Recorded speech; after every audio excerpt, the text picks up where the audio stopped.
Message du 3 août 2025. La vulnérabilité de Dieu. Mon bien-aimé m'appelle, mon âme bondit pour le rejoindre. Me voici auprès de celui que je veux chérir plus que tout.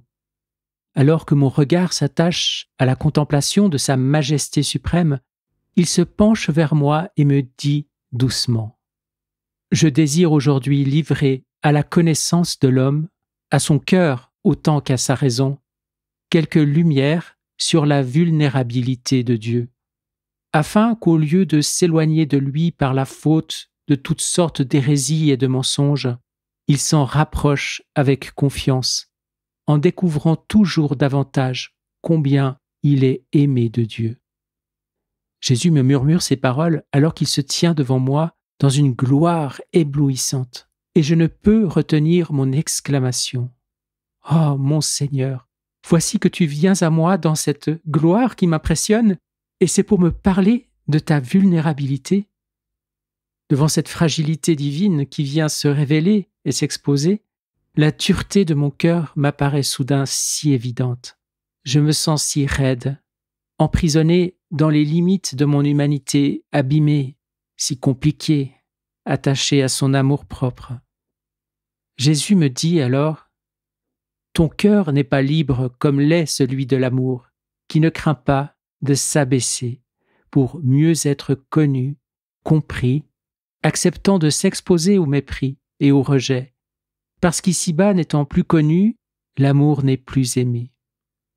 Mais l'amour n'a pas de limite, et il veut donner sa leçon en faisant résonner les paroles de sa sagesse. Car, comme le dit l'Épître aux Corinthiens, la folie de Dieu est plus sage que tous les hommes, et la faiblesse de Dieu est plus forte que les hommes. 2 Corinthiens 1, verset 25. Puis il rajoute en me fixant avec un sourire complice : aimer, c'est tout donner, et se donner soi-même. C'est en se revêtant de sa vulnérabilité que l'amour vient mendier l'attention de l'homme, en espérant l'attirer à lui, et un jour avoir son amour en retour. La toute-puissance est attribut de Dieu, mais son être même, c'est l'amour. Et cet amour qui se manifeste dans la douceur et l'humilité resplendit en plénitude dans le cœur de Jésus.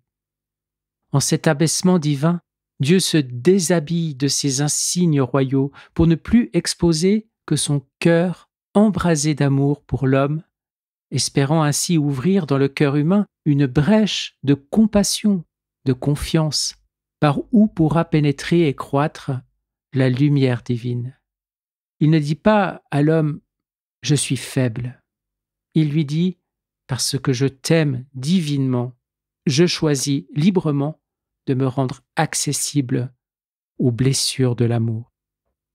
Jésus poursuit : la vulnérabilité divine telle que dévoilée tout au long des étapes de l'œuvre de la restauration, révèle le cœur de l'amour. En fait, elle en est la fine pointe et n'a rien de péjoratif comme le pense l'homme.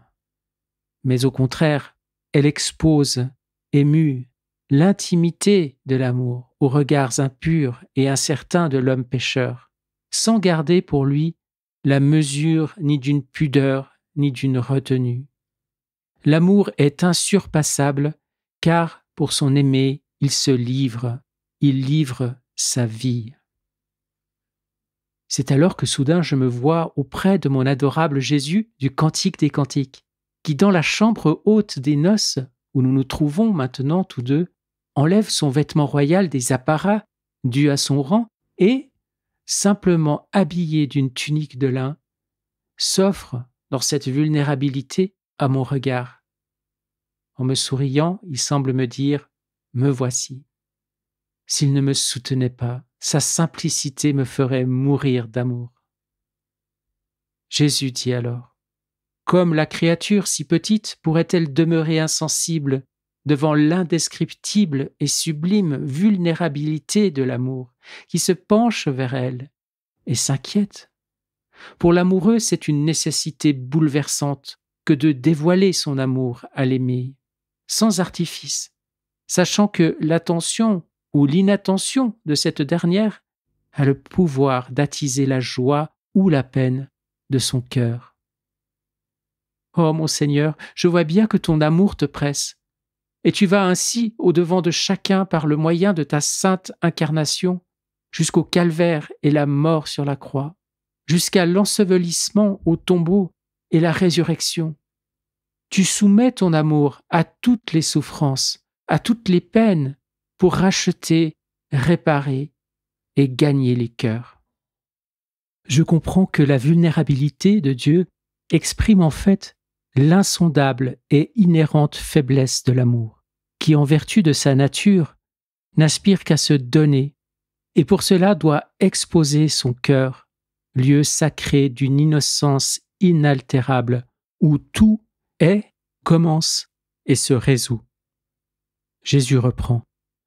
Cependant, la vulnérabilité de l'amour n'exclut ni n'altère sa toute-puissance, ni l'harmonie souveraine de Dieu, ni aucun de ses attributs, ni sa justice qui, bien au contraire, veille sur elle pour la protéger sans cesse, formant un écrin précieux autour de ce joyau.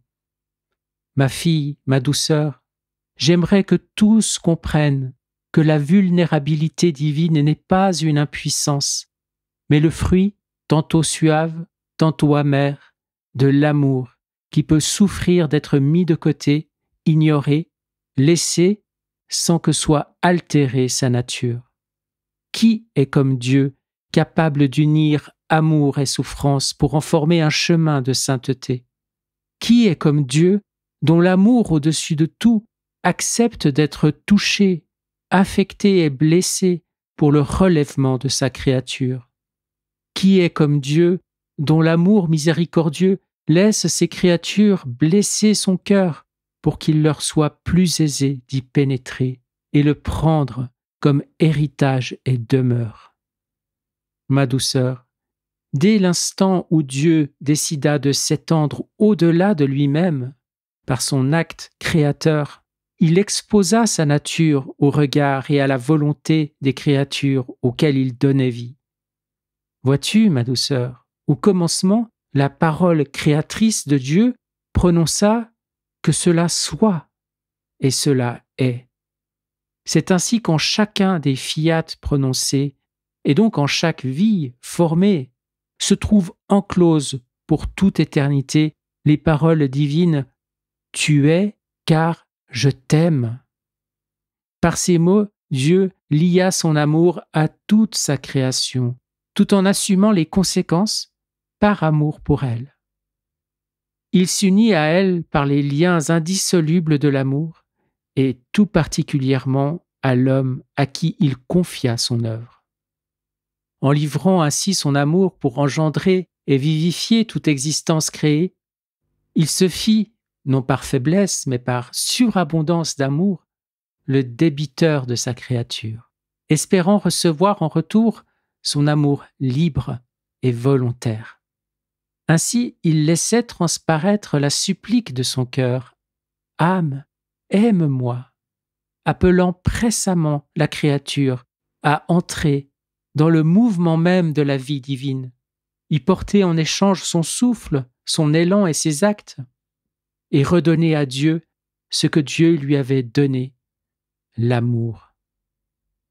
Enfin, ma fille, que nul n'oublie que la vulnérabilité divine s'est faite chair en ma très sainte incarnation pour manifester la profondeur de l'amour, plus fort que le péché et la mort. Sur la croix, la faiblesse offerte se livrait au regard des hommes qui ne comprennent rien ou si peu au mystère. Et tandis qu'autour de la croix tout s'agite, rien ne peut l'abattre. Mais lui, il a été transpercé à cause de nos crimes, écrasé à cause de nos fautes. Le châtiment qui nous donne la paix est sur lui, et dans ses blessures, nous trouvons la guérison. Isaïe 53, verset 5. Divinement, je vous aime et je vous bénis. Je suis Jésus-Christ en gloire.